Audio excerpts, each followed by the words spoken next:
This is definitely an example of a worn out blade. Once it starts to wear, it weakens and it'll curl.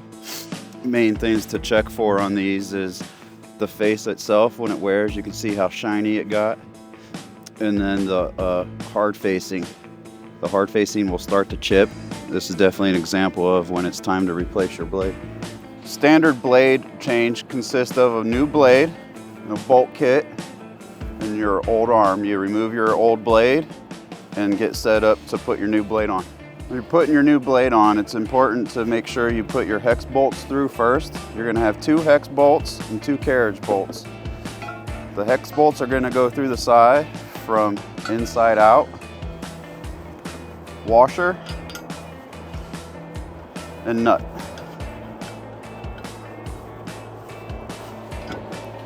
Put the other hex bolt, same way.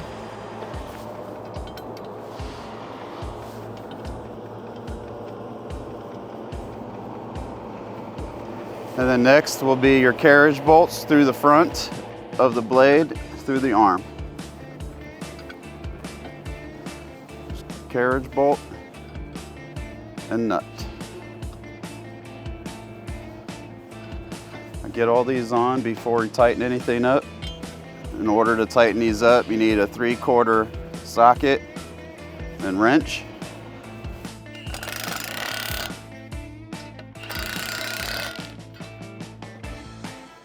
Then you'll grab your 3/4 wrench for the hex head.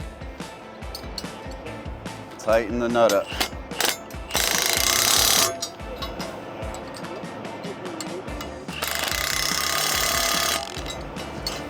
Torque them down and you're set.